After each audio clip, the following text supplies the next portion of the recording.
Elon Musk appeared on a talk show, but by the end, the host himself was in the chair under the gun. The letter arrived as usual with a short subject line, an invitation to the Bryant Keller show. Elon Musk didn't even pay attention to him at first. Such offers were constantly pouring in. Talk shows, news, technology forums. He rejected most of them. But Keller's show was special. It was one of the most popular programs on TV, famous for its mix of wit, arguments, and tough questions. She had a huge audience. People were watching not only for the sake of the guests, but for the sake of Keller himself. His manner of breaking boundaries, questioning everything in a row, and sometimes, frankly, baffling his interlocutors. Musk thought about it. His public relations team has already reviewed the request. This is a great chance, his assistant said. Keller attracts millions of viewers. Musk wasn't worried about fame, but he was curious. He knew Keller's reputation, how he turned interviews into shows, how he liked to take guests out of their comfort zone.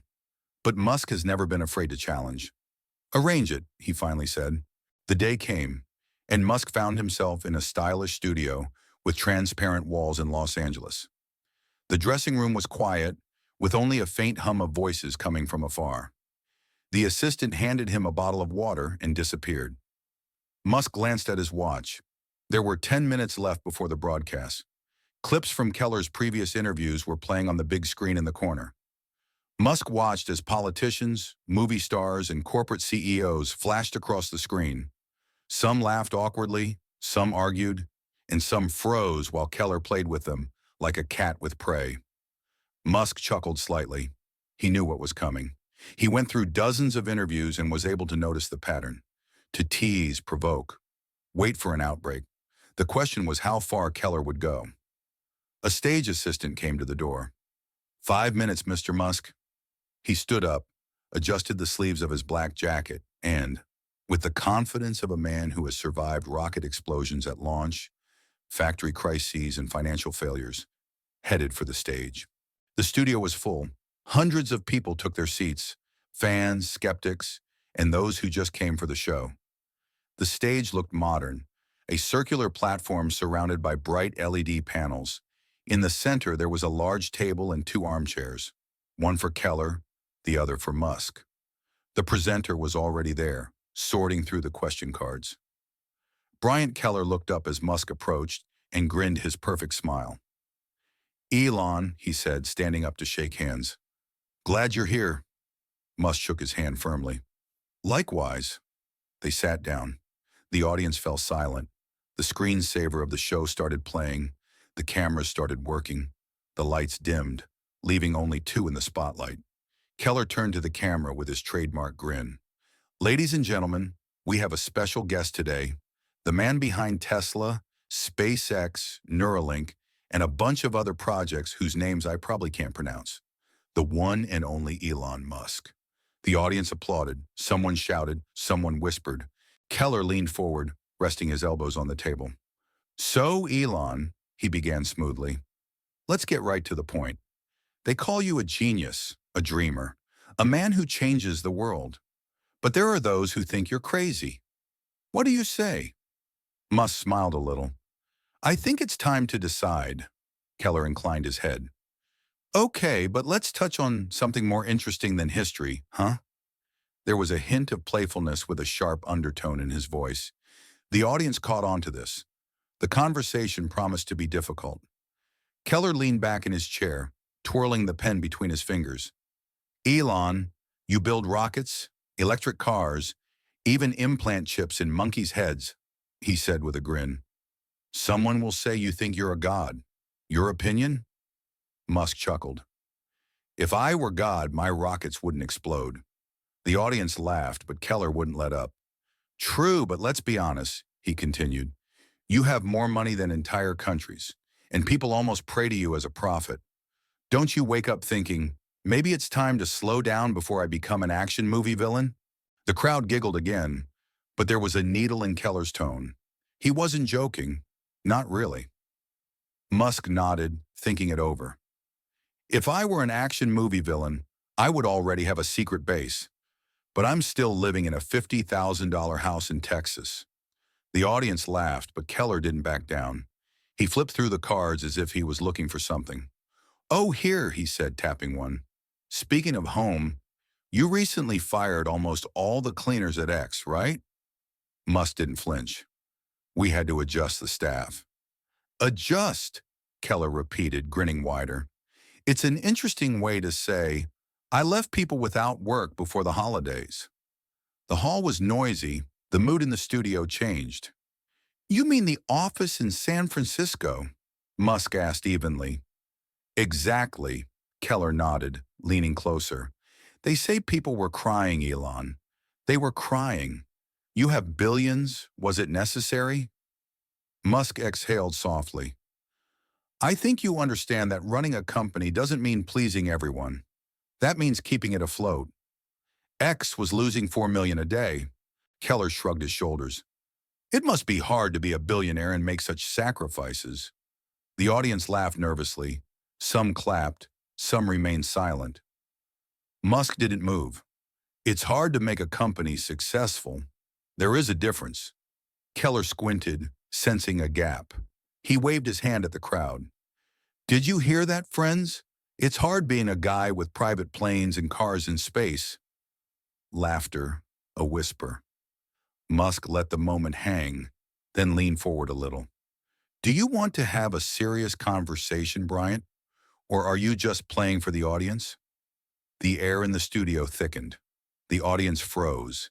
Even Keller blinked for a moment, but quickly pulled himself together, flashing a grin. "Oh, I love serious conversations, Elon, but I love the truth even more. But the truth is that people call you unpredictable. They say your decisions are a gamble. Twitter, sorry, X, has become chaos under your leadership." Musk raised an eyebrow. "That's funny. He lost billions before me, but now he's making a profit. It doesn't look like chaos." Keller grinned. "Okay, let's talk about what people really care about." He turned to the audience. "Are there any Tesla owners? Raise your hands." Several hands flew up. Keller smiled. "Cool. Do you trust autopilot?" Someone shouted yes. Someone remained silent. "Interesting," Keller said, looking at Musk. "Because not everyone trusts. Accidents, lawsuits, deaths, and you continue to promote it as the future. Do you feel responsible when something goes wrong?" Musk tapped his fingers lightly on the table. "You know, Bryant, you can take any car company and find accidents. But no one asks the head of Ford if it's his fault if someone crashed a Mustang." Keller chuckled. "Fair enough, but Ford doesn't promise full autopilot. And you are." Musk smiled. "Not yet, and neither do we. That's why it's a beta version." Keller sighed dramatically. "Okay, let's move on. Neuralink, chips in the brain. What happens if hackers break into them, or the government decides to turn people into robots?" The audience laughed nervously. Musk paused, then said, "You're watching too many movies, Bryant." Keller tapped the cards on the table, grinning wider. "Come on, Elon, you see the risks. Chips in brains, automation of roads, internet via satellites. When will we start calling it power?" Musk tilted his head slightly, his face unreadable.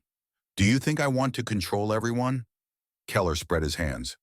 "When one person influences social media, transportation, space, AI, and now the human mind, yes, it raises questions." The audience murmured. Musk let the silence hang. "I think questions are normal. Skepticism is useful, but to think that I'm sitting in a secret hideout and rubbing my hands is a bit ridiculous." Keller chuckled. "Well, you called your AI project Ex Machina. It sounds ominous." Musk smiled a little. "It's actually XAI, but it's close." Keller waved it away. "Okay, let's talk about not brushing it off." He addressed the audience. "Raise your hands who has heard about the lawsuit against Tesla for racial discrimination." Several hands rose. Keller went on the offensive. "There are reports, Elon. Employees complain of insults, discrimination, dangerous conditions. This is your company. How does a man who dreams of Mars allow this to happen on Earth? Musk replied calmly, "You're talking about a problem that exists in every major company in America. When we found her, we acted." Keller snorted. "So it's just a business?" Musk exhaled. "It's not just Tesla, and we don't turn a blind eye to it. But if we're talking about lawsuits, let's talk about your network." Keller blinked. "What?" Musk leaned a little closer. "You work for a channel that was sued for false news. You're sitting here denouncing the greed of corporations, but your show lives on advertisements from pharmaceutical companies, banks, and military contractors." Keller chuckled, but it was a forced laugh. "A clever dodge, but I'm not on the bench." Musk interrupted. "You don't make deals behind closed doors. You don't take orders from bosses who decide what to show. You don't make money by separating people." Silence. Keller opened his mouth, but no words came. Musk continued smoothly. "Do you want to talk about power? Let's talk about yours. You're pretending to be the voice of the people, but your salary is from the same corporations you're supposedly exposing. If you take a wrong step, you'll be kicked out. So you're accusing me now?" Musk shrugged his shoulders. "You love the truth." Keller cleared his throat and shifted in his chair. Okay, he said, forcing a smile.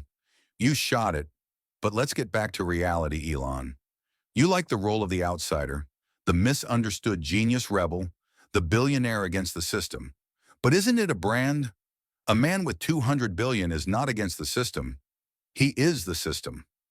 Musk bowed his head slightly. "Am I the system?" "Of course," Keller said. "You're the richest man in the world. You buy up companies if they get in your way. You joke about freedom of speech, but X is your personal sandbox." Musk interrupted. "And your friends, Bryant?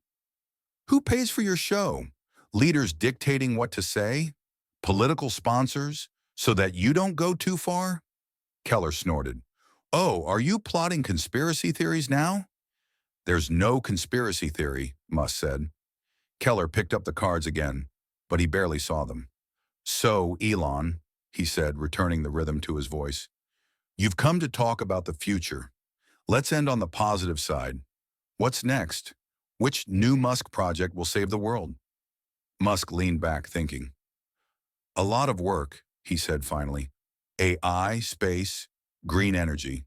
But the main task is not technology, but trust." Keller raised an eyebrow. "Trust?" Musk nodded.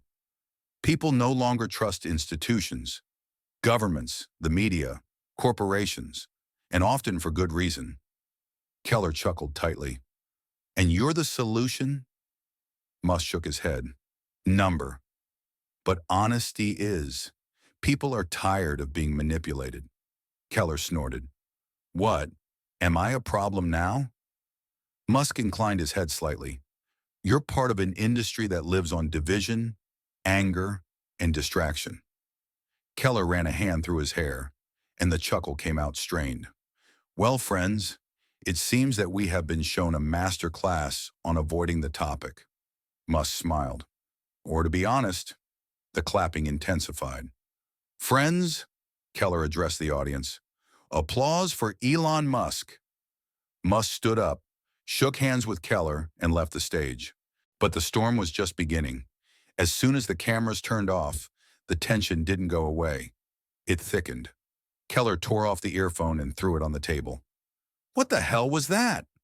"I'm sorry," he muttered. The producer didn't answer. He was looking at his phone. It took less than 5 minutes, but the clips were already spreading on social networks. X lit up. The headline was obvious. Elon Musk turned Bryant Keller's game around by accusing the media of hypocrisy on live TV. Musk had barely gone backstage when his phone vibrated. Notifications were snowballing. Comments were pouring in. Elon smashed Keller like an engineer disassembling a defective engine. "This is not an interview. This is an execution." Keller stormed into the dressing room, slamming the door. "Listen, we have to prepare for the consequences," the producer said. Keller snorted, pouring himself a drink. "Oh, I know what's going to happen. The internet will eat it up. Musk's fans will decide that he's a god, and I'm a biased journalist who got fucked." By morning, the interview had become more than a viral video. It had become a moment. The media rushed to cover. Some called Musk's reaction a lesson in self-control. Others called Keller a journalist caught off guard by his own techniques. Some saw the rebel in the mask, while others believed that he had deftly evaded the question. But underneath it all, there was something deeper. People started asking questions: how interviews are structured, how stories are formed, and why people like Keller put the spectacle above the truth. There was tension at the meeting online. "The numbers are off the charts," said the woman in the blue suit. "The best performance in a year." Keller forced a smile. "You see? The problem, Bryant," another boss sighed, "is that it's not in our favor." Somewhere far away, Musk was drinking coffee in a quiet office, flipping through the headlines. He opened a Facebook post from an ordinary person. "The scariest thing yesterday was not Musk's words, but how much the media wants to keep the story under control." Musk smiled slightly and put down his phone. The real lesson wasn't about Musk or Keller, but about perception. People like Keller built their careers on narrative control, but for the first time in a long time, the audience saw it. In a world where information is everywhere, power lies not with those who shout louder, but with those who know how to listen. What do you think? Is it just a viral moment or something more? Write in the comments, like it, and if you haven't subscribed yet, subscribe, because the conversations that are important are just beginning.